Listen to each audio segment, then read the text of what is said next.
Hey, I'm Martin, working at the Brazing team. I'd like to show you in this short video how to calculate the amount of brazing paste required to fill the gaps of a collection of tubes connected to the whole plate. The principal way of calculation can be used with other designs you're looking into. An example of a tube-bundled heat exchanger can be found in automotive applications to reduce the NOx level. Let's use in this video a sketch of a simplified design. We have two rectangular shaped hole plates with 12 tubes to join. This assembled component will be covered by a rectangular housing. What we want to know is how many grams of paste are required for good brazing results.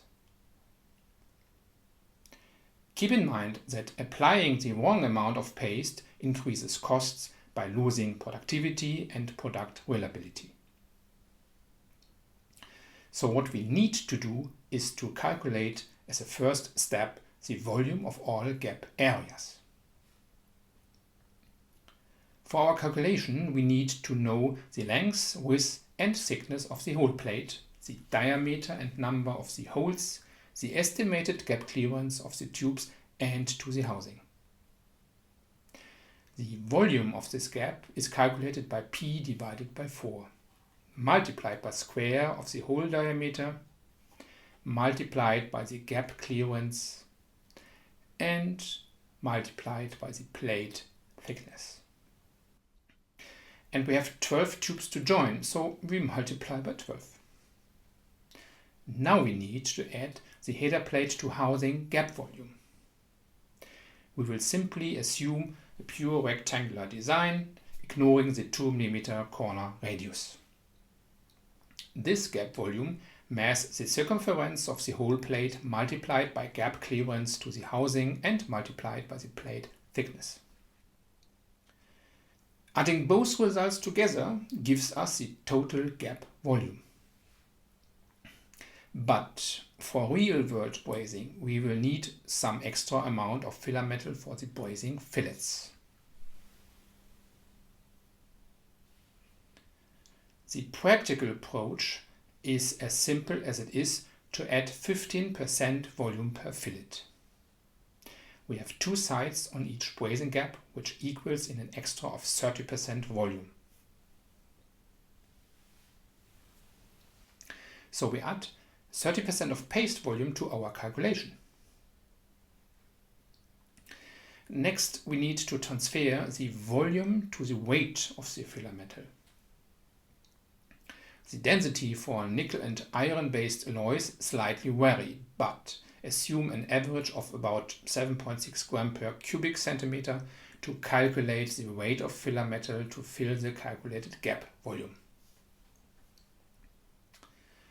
Hoegenes brazing paste for dispensing application use a high metal powder load of 90%.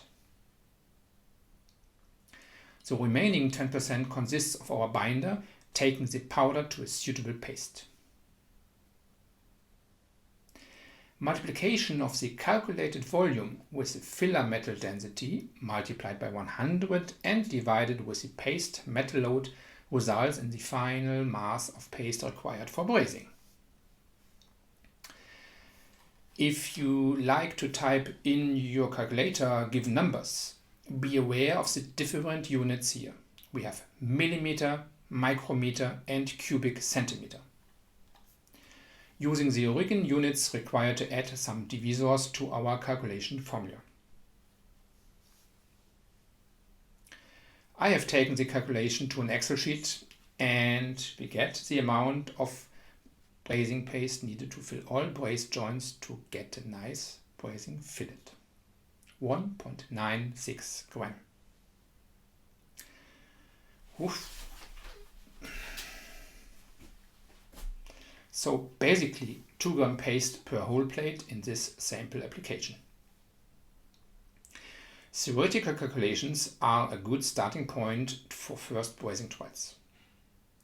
But be aware that design and production tolerances, assembly process steps and brazing operations influence the required paste volume and needs to be validated. One option for paste application to the whole plate shown in this video is the screen printing technique.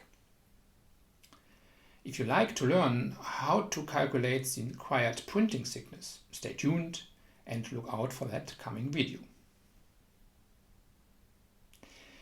We are there to help you all the way from first sketch down to the start of production.